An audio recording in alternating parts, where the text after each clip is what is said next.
Bismillahirrahmanirrahim. Alhamdulillahirabbil alamin wa bihi nasta'inu ala umuri dunya waddin. La ilaha illallah wahdahu la syarikalah wa asyhadu anna Muhammadan abduhu wa rasuluh. Allahumma shalli wa sallim wa barik ala Muhammadin wa ala alihi wa ashabihi ajma'in, amma ba'd. Teman-teman semua yang saya cintai, alhamdulillah kita lanjutkan kajian kita Kitab Riyadhus Shalihin. Dalam hadis yang dibacakan oleh teman kita tadi disebutkan kisahnya Sa'ad bin Abi Waqqas ketika sakit dengan sakit yang sangat parah, dengan sakit yang berat. Disebutkan di sini wa an Sa'd bin Abi Waqqas radhiyallahu anhu qala ja'ani Rasulullah sallallahu alaihi wasallam ya'uduni min waja'in ishtadda bihi. Sa'ad bin Abi Waqqas bercerita, ja'ani Rasulullah datang kepada saya, menjenguk saya ketika saya lagi sakit. Ya'uduni menjenguk saya, min waja'in karena saya sakit, ishtadda bihi.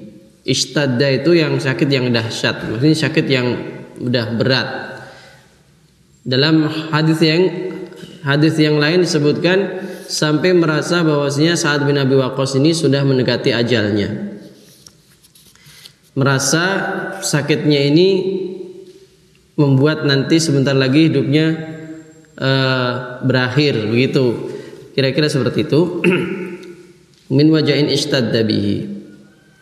Oleh karena itu beliau memikirkan hartanya yang banyak. Beliau termasuk orang yang punya harta yang banyak. Faqultu, kata Sa'ad bin Abi Waqqas, faqultu balagha bi ma tara wa ana dzu malin. Balagha bi ma tara. Ya Rasulullah, engkau telah melihat saya keadaan sakit seperti ini, berat sakit saya. Wa ana dzu malin, dan saya mempunyai dzu malin, saya punya harta banyak. Wala yarithuni illa binati, dan saya tidak punya ahli waris kecuali anak perempuan saya. Tidak ada yang mewarisi harta saya ini nanti kecuali siapa? Anak perempuan saya. Begitu. Wa dzakara hadis, dan hadisnya masih panjang lagi. Di situ kemudian dalam hadis yang panjang disebutkan kemudian beliau ingin berwasiat tentang hartanya yang banyak. Karena memang orang yang punya harta yang banyak kemudian dia mendekati ajal, itu memang disunnahkan untuk berwasiat. Dalam Al-Quran surah Al-Baqarah sebutkan gimana itu? Kutiba alaikum idza hadara ada ahadakumul mautu in taraka khairanil wasiyatu lil walidaini wal aqrabina wal yatama. Jadi harus bukan harus ya, tapi hendaknya berwasiat ya. Intaraka khaira, dikutiba diperintahkan alaikum kepada kalian idza hadara ahadakumul mautu, apabila kematian sudah mendekati, sudah hadir kepadamu, artinya sudah menjelang ajal. Intaraka khaira, apabila engkau meninggalkan khaira. Khaira itu apa di sini? Harta yang banyak. Khaira itu artinya kebagusan, tapi arti khaira di sini artinya adalah harta yang banyak. Jadi harta yang banyak itu disebut dengan khaira, kebaikan. Khaira. Jadi kalau seseorang mempunyai harta yang banyak mendekati ajal, kalau bisa dia wasiat tentang hartanya ini, gitu. Di khaira di sini apa? Malun katsir, dzumalin. Seperti dalam surah At-Takatsur ya. Wa innahu li hubbil khairi lasyadid. Wa innahu, sesungguhnya manusia, li hubbil khairi, terhadap untuk kecintaan al khairi. Khairi di sini apa artinya? Harta yang banyak.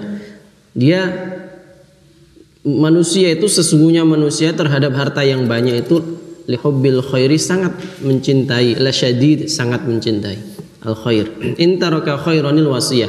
Maka Sa'ad bin Abi Waqqas pun ingin berwasiat. Rasulullah, saya ingin menyedekahkan seluruhnya harta saya. Kemudian Nabi mengatakan nggak boleh. Kalau semuanya nggak boleh, separuh nggak boleh. Kalau gitu sepertiga ya Rasulullah. Sepertiga ya, tapi itu sudah banyak. Dan kau meninggalkan anakmu dalam keadaan dia cukup, itu lebih baik daripada kau tinggalkan dalam keadaan kekurangan dan akhirnya meminta-minta. Ya, inilah cerita dari Sa'ad bin Abi Waqqas ketika mau meninggal dunia. Tapi akhirnya beliau nanti nggak meninggal dunia. Nabi sudah mengatakan, kamu tidak segera meninggal dunia, tapi kamu umurnya masih panjang dan kamu nanti akan mendapatkan kekayaan yang banyak lagi, mendapatkan jabatan, seterusnya. Dan nanti dia akan menjadi gubernur di Irak pada waktu pemerintahan siapa?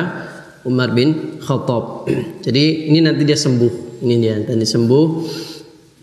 Dalam hadis ini dimasukkan dalam bab bolehnya orang mengatakan saya sakit, tapi sekedar mengabarkan, bukan mengeluh.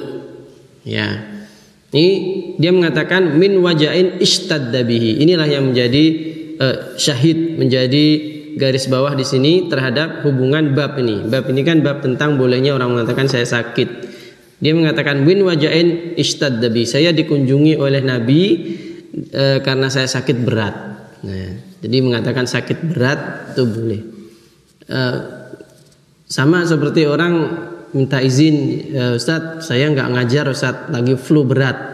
Nah itu bukan mengeluh, tapi memberikan kabar sebagai alasan. Itu tidak apa-apa, insya Allah tidak apa-apa. Tapi yang nggak baik itu adalah, aduh uripku berat sekali flu terus urip dunyo kok yang ini sini. Nah itu dia mengeluhkan keadaannya. Ini nggak boleh, kayak seakan-akan dia nggak ridho terhadap takdir.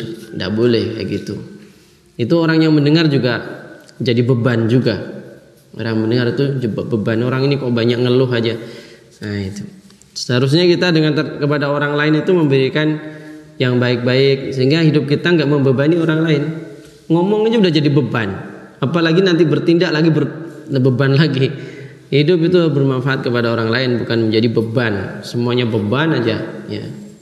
Setiap orang pasti nggak suka kalau ketemu dengan orang yang suka mengeluh, sedikit-sedikit mengeluh. Kerja, gaji saya kok sedikit Ustaz, gini-gini. Nah itu ngeluh juga dia.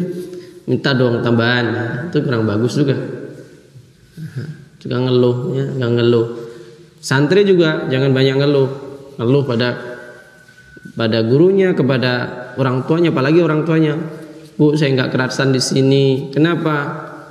Makanya cuman ayam goreng. Lah pengennya apa? Ayam goreng itu udah enak. Dulu saya mondok itu makanya cuman kangkung sama kangkung aja terus gitu. Kangkung tempe itu aja. Sekarang masya Allah enak itu, kita hidup di pesantren tuh masya Allah telur dadar, masya Allah. Ngeluh ini tidak bagus, ya mengeluh nggak bagus. Dan orang itu kalau nggak punya ilmu sukanya ngeluh, gitu. Orang lagi panas-panas, lagi musim kemarau, aduh panas terus. Nanti kalau sudah dikasih hujan, waduh, nggak bisa nyuci ngeringkan pakaian, ngeluh aja. Ambillah selalu positif. Sama seperti sekarang kita ada musim corona, musim wabah corona. Wabah corona ini bagi orang yang baik, dia alhamdulillah, tetap alhamdulillah, diambil positifnya, alhamdulillah. Nah, gitu. Sekarang saya bisa lebih khusyuk sholat misalnya, saya lebih bisa fokus membaca Al-Quran. Ada itu Pak Profesor Muhammad itu, alhamdulillah dengan wabah corona nggak pergi kemana-mana. Sekarang sudah selesai membuat satu buku tuh, nulis buku selesai, udah siap dicetak. Nah itu kan. Kayak orang di penjara itu, alhamdulillah di penjara bisa menghatamkan Al-Quran setiap seminggu sekali kan. Kalau di luar penjara nggak bisa dia. Nah, di penjara tuh enak, masya Allah. Bukan enak ya. Semoga kita nggak masuk penjara gitu. Nah, gimana? Mau tiap hari makan langsung dianterin, nggak usah masak kita. Nggak usah masak, langsung dianterin gitu. dianterin makan 3 kali gratis, total gratis, nggak bayar. Ya, kalau mondok antum bayar mesti mikir. Tapi kita nggak suka lah di sana. Tapi tidak pakai ranjang di sana. Nggak tahu pakai ranjang apa nggak, saya kurang tahu. Tapi tetap ya nggak enak lah. Tapi kalau kita ambil positifnya, disitulah banyak orang menghatamkan Al-Quran. Hamka itu menulis tafsir Al-Azhar. Antum pernah lihat nggak tafsir Al-Azhar? Itu karena apa? Difitnah orang, kemudian akhirnya masuk penjara. Akhirnya selesai menulis kitab Al-Azhar 30 juz itu. Sekarang bukunya itu dimanfaatkan banyak orang. Itulah musibah itu dinikmati, nggak usah dikeluhkan, tapi dinikmati. Ambil positifnya, kemudian kita nikmati. Ya gitu aja. Itu enak. Jadi hidup jadi enak. Nah, saya kira gitu. Semoga Allah memberikan kesehatan untuk kita, keselamatan, aman, sentosa ya, nggak masuk penjara gitu. Tapi kita selalu dalam keadaan hidup yang baik, seperti doa Rasulullah, Allahumma inni as'aluka 'aisyatan haniyatan wa mitatan sawiyatan wa maradan ghair mukhzi wala fadih. Sallallahu nabiyana Muhammadin wa ala alihi wa sahbihi wasallam. Walhamdulillahirabbil alamin.